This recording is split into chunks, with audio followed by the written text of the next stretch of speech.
जय महाकाल मित्रों, स्वागत है आप सभी तंत्र मंत्र यंत्र साधना में। यह मेरी पहली वीडियो है जो मैं आप सभी के लिए लेके आया हूँ। अगर आपको मेरी ये वीडियो अच्छी लगे, पसंद आए, तो इस वीडियो को प्लीज़ लाइक, सब्सक्राइब और शेयर अवश्य करें। मेरा यह वीडियो बनाने का उद्देश्य बस इतना है कि जो भी तंत्र मंत्र तांत्रिक हैं, आज उन्होंने एक ऐसा धंधा बना रखा है, तंत्र मंत्र को सिर्फ लूटने का साधन बना रखा है। मैं चाहता हूँ कि मेरे द्वारा बताए गए तंत्र मंत्रों से आम जनमानस भी लाभ उठा सकें और उन्हें किसी तांत्रिकों के चक्कर काटने की ज़रूरत ना पड़े और वह अपने जीवन को सुखद और समृद्धशाली बना सके। तो ज़्यादा समय आपका ना लेते हुए मैं वीडियो आरंभ करता हूँ। सबसे सर्वप्रथम मंत्र साधना से पूर्व कुछ आवश्यक बातों को जान लेना जरूरी है। किसी भी मंत्र व तंत्र साधना से पहले निम्नलिखित बातों का ध्यान दिया जाए तो साधक को मिलने वाली सफलता निश्चित ही होती है। मंत्र को यदि गुरुमुख से ग्रहण किया जाए तो ये मंत्र शीघ्र फल प्रदान करते हैं।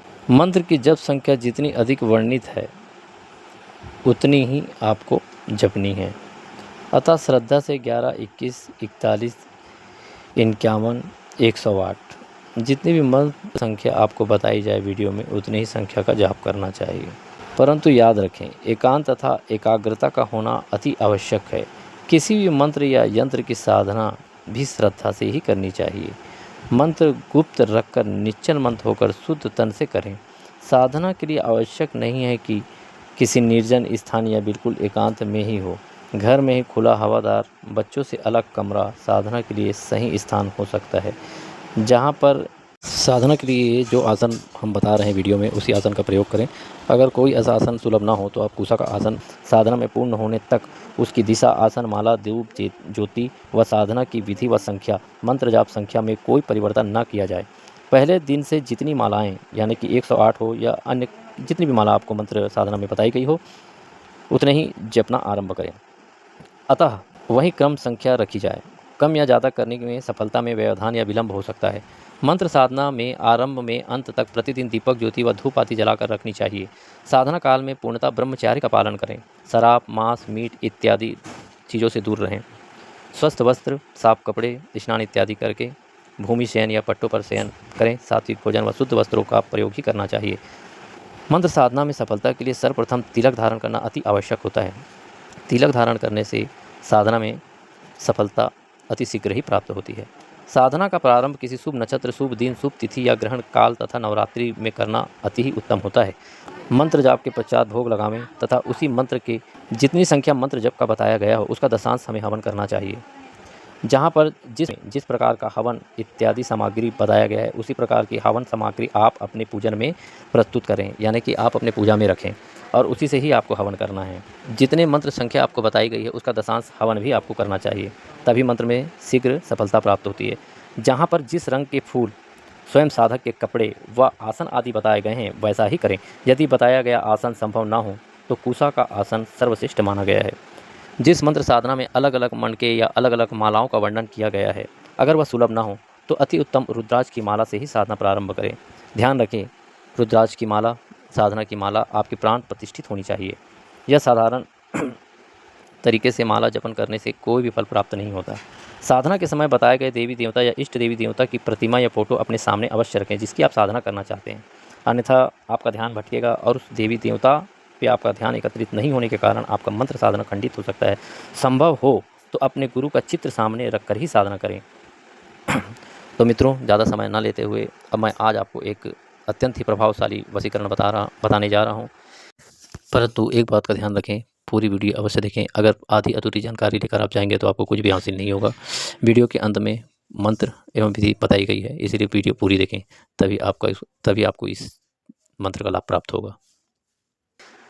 जिस पत्नी के पति किसी पराई स्त्री के चंगुल में फंस जाते हैं और वह स्त्री इधर उधर भटक कर तांत्रिकों से मदद मांगती है और तांत्रिक उन्हें लूटते हैं और ना ही उनकी कोई सहायता करते हैं ना मदद करते हैं, तो ऐसे में स्वयं स्त्री ही अपने पति को पाने के लिए इस मंत्रों का प्रयोग कर सकती है पूर्ण श्रद्धा और विश्वास से। मेरा मानना है कि जहाँ चाह वहीं राह। अगर आप सच्चे हृदय से, भक्ति से और मेरे बताए अनुसार अगर मंत्रों का जाप करते हैं तो अवश्य आपको सफलता प्राप्त होगी एवं आपके जो पति कुमार्ग पर चले गए हैं, दूसरी स्त्री के चंगुल में फंस गए हैं, वो अवश्य भोलेनाथ की कृपा से आपके पास पुनः लौट आएंगे। तो चलिए, मैं आपको ये विधि और विधान बताने जा रहा हूँ।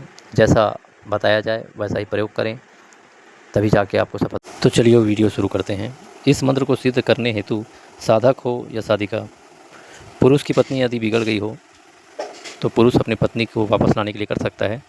यदि किसी स्त्री का पुरुष गलत मार्ग में चला गया हो, दूसरे स्त्री के चक्कर में फंदे में फंस गया हो, तो उसे वापस लाने के लिए स्त्रियां ये प्रयोग कर सकती हैं।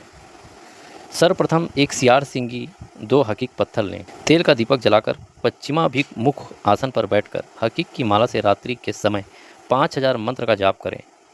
प्रयोग के समय सियार सिंगी को अपने सामने रख दें। उसके सामने ही दोनों हकीक पत्थरों को भी रखें। उसके बाद एक पत्थर पर पति का नाम लिखें, दूसरे पत्थर पर सौतन का नाम लिखें। ठीक है। फिर 108 बार जिस मंत्र को आपने सिद्ध किया है उसे उन पत्थरों पर पढ़ना है। यानी कि एक बार मंत्र पढ़ें, एक बार फूंक मारें, है ना, दोनों पत्थरों पर उसे अभिमंत्रित करना है। साथ ही साथ उस सियार सिंगी को भी अभिमंत्रित करें। उसके बाद करना आपको ये है, जब मंत्र आपका सिद्ध हो जाए, जब यह पत्थर अभिमंत्रित हो जाएं, उसके बाद इन दोनों पत्थरों को पूरी ताकत से विपरीत दिशा में फेंकना है। यानी इधर का पत्थर उधर, उधर का पत्थर इधर। ऐसा करने से कुछ ही दिनों में जो आपकी सौतन है वह आपके पति को छोड़कर चली जाएगी, आपका पति उसे छोड़कर चला जाएगा। और ऐसी ही रोचक जानकारी प्राप्त करने के लिए यदि हमारा चैनल आप देख रहे हो तो प्लीज़ लाइक सब्सक्राइब अवश्य करें, ताकि हम आपके लिए बिना फीस के, बिना किसी पैसे के आपको ऐसे ही जानकारी देते रहें। स्वयं आप अपना इलाज करें, किसी तांत्रिक के चक्कर में ना पड़ें, किसी ओझा गुनिया के चक्कर में ना पड़ें, अपने पैसे बर्बाद ना करें, है ना। भोलेनाथ की कृपा से आपका कल्याण हो और मेरी जानकारी का लाभ उठाएं। और जो भी माता बहन इस तरीके से ग्रसित हैं, परेशान हैं, वो इस मंत्र का प्रयोग करके लाभ उठा सकते हैं। ओम नमः शिवाय, ओम नमः शिवाय, ओम नमः शिवाय।